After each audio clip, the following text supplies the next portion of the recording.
And now behold, the TM EN 300 ES FI 2T.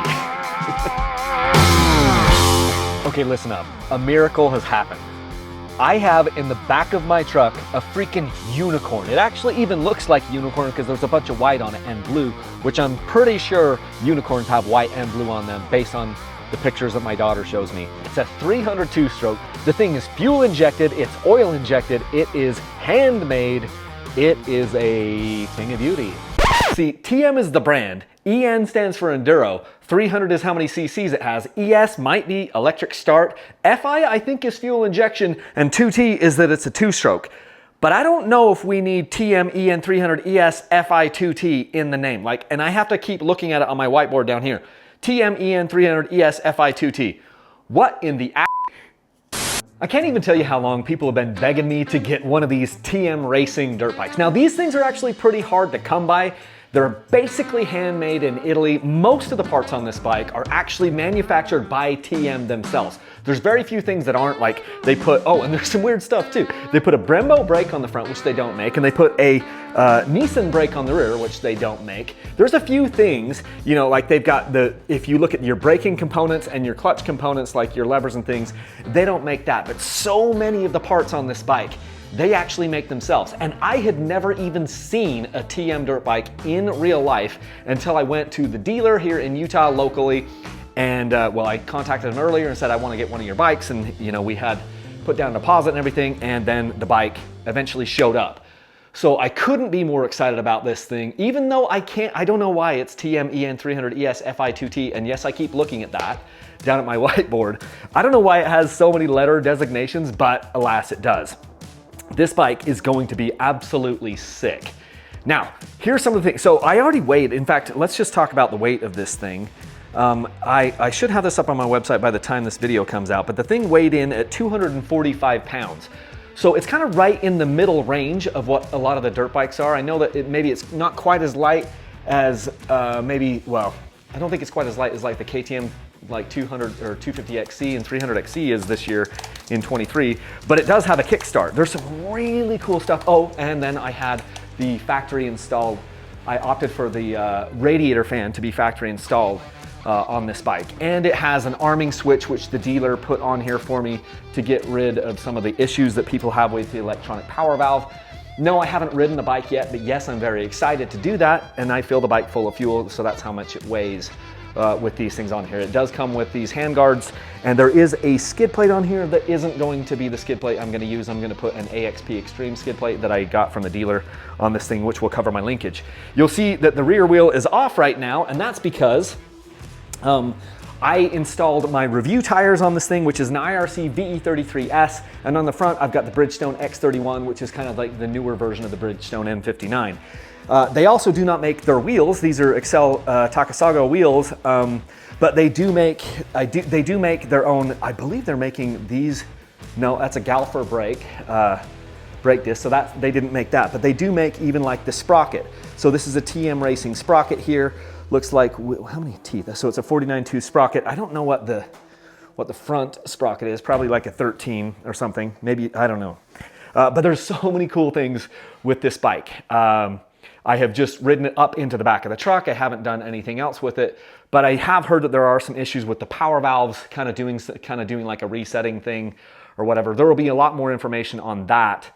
But the dealer put the arming switch on there so that you could start the bike, let it do its power valve cycle through, and then hit that arming switch, and then it would not need to cycle the power valve and learn the ranges or whatever after. I don't have a ton of information on that, but it will be forthcoming later. Some of the crazier things about this bike, here's the thing. When you've seen a lot of so from my understanding, they make about between 3,200, maybe 3,500 of these, of the entire model range here recently, TM does. To give you an example, like how much less that is than like KTM, I think KTM is making over 30,000 motorcycles. So this is like 1/10. They're making like 1/10 of the amount of motorcycles. And they even have like one guy that puts together 252 stroke engines that builds the entire thing, and one guy that builds 300 two-stroke engines. As I understand from other information I've gotten, only about 500 of these bikes come to the USA, and that's spread across all their different model ranges. So I don't know, that you wouldn't get a lot of these. This, I think the 300 two-stroke is the most popular to come here to the US, but there's not a lot of them here, which explains why I had never even seen one. But now I do have one, and this will be a sweepstakes bike for June of this year. So I'm gonna keep it for a few months and try to ride it a bit. Interesting things about it, like so much stuff is custom made. And when you look at the bike, like what I was saying before, is if you're used to looking at Yamahas, like I have a Yamaha, it's not in the room, but I have some KTM over here and I've got Yamahas. When you look at these mass production bikes, there's certain things that you get to see. And then you look at a bike like this that is custom made and you start to notice some differences. Easier to see in person, but just like custom made billet triple clamps and things like that. Really, really nicely made frame, but you can also see some areas where there's some weld issues too. Like here's a spot weld issue that kind of went weird. And yeah, I'm just really excited about it. The other thing that I think is interesting is it's kind of like a hybrid, from what I can just see looking at it, it's kind of like a hybrid of like a European bike and a Japanese bike. And let me give you some examples. Like here you've got an aluminum frame, which you get like on a Honda Japanese bike or a Yamaha Japanese bike. Whereas on the European bikes, most of them have steel, chromoly frames or whatever. So you've got an aluminum frame here, but you have a Brembo brake on the front and a Brembo clutch, which you typically don't have on the Japanese bikes. But then you have a Nissan rear brake, which you would typically have on like a Japanese bike. So just some interesting things that have happened here. Now, this bike is oil injected and fuel injected. It's a throttle body fuel injection and oil injection. So you've got your oil up in here, and obviously you've got your fuel injection down in here on the throttle body. Some really cool stuff. Oh, other things that I think are really of note. It's the KYB front fork, typical Yamaha type thing, but then the rear shock is their own, I believe it's their own custom made thing that they make in-house.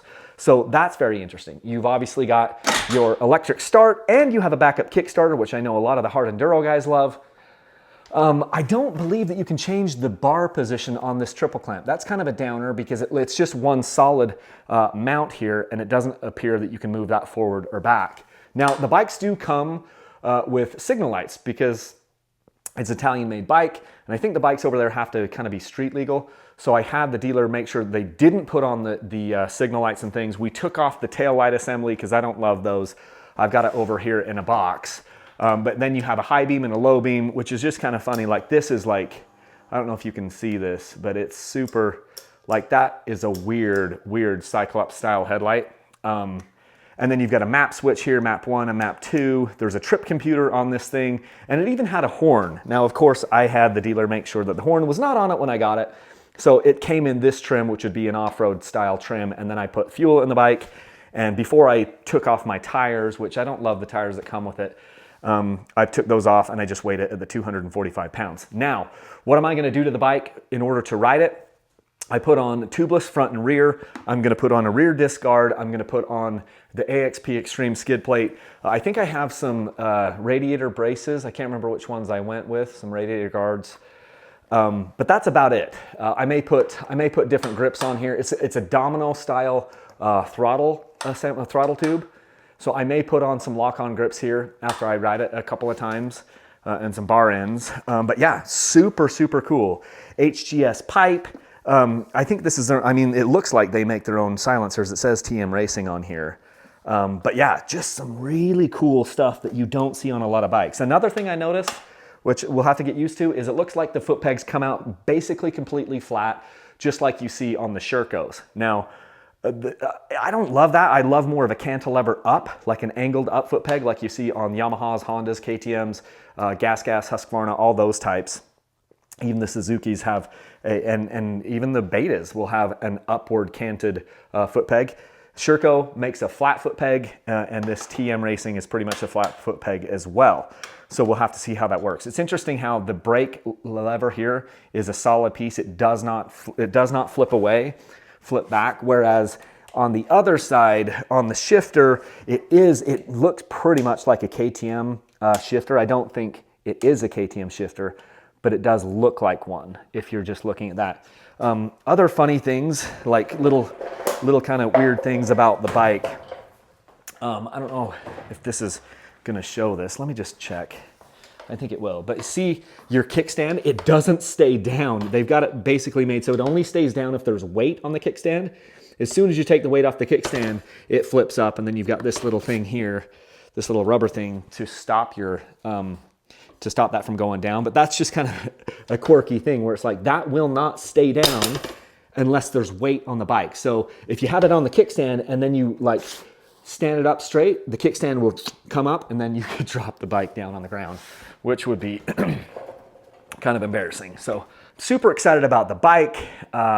It'll be a fun bike to ride here for a few months, and then have and then be a sweepstakes bike for the June sweepstakes here with Dirt Bike Channel. So somebody will eventually get this bike, and they probably will never have seen one either.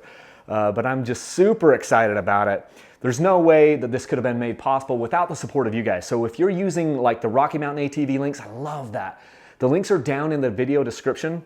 If you click on my link on the video in this video or any of my other videos for Rocky Mountain ATV, or if you use those links over on my website, dirtbikechannel.com, it doesn't cost you anything, but it helps to fund these reviews and the content that we do on all these bikes. And then I turn around and I give them away as sweepstakes bikes to you after we're done.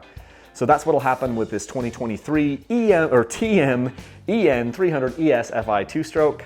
And that's what I've got for you today. Like, I'm super excited about this thing. Hopefully I've probably rolled in a bunch of different footage from this thing and some eye candy for you guys. Really cool stuff happening with this bike. I'm very, very excited about it. And if you have any questions, you can always email me. It's kyle@dirtbikechannel.com. I don't typically go through DMs on Instagram or on Facebook, so I'll just make you kind of email me and then I can get back to you that way. Just makes it easier for me to keep track of who I have and haven't contacted if we do it that way. So anyway, that's what I have for you guys today. Hopefully you can subscribe to see a bunch more information on this bike as we start to ride it and things. It's been super crappy weather here in Utah for a couple of months and I haven't been able to get out, but I have a Yamaha that will be a sweepstakes bike for March. It's the Yamaha YZ450FX, and I'm also giving away a really sick gas, which is a $25,000 build. The Gas EX300 Enduro builds, my buddy Tyler has put that together for us, and I am going to pick that up tomorrow, and then it'll be a sweepstakes bike for March. So that's going to be super sick. Stay tuned for that, and until next time, leave a single track.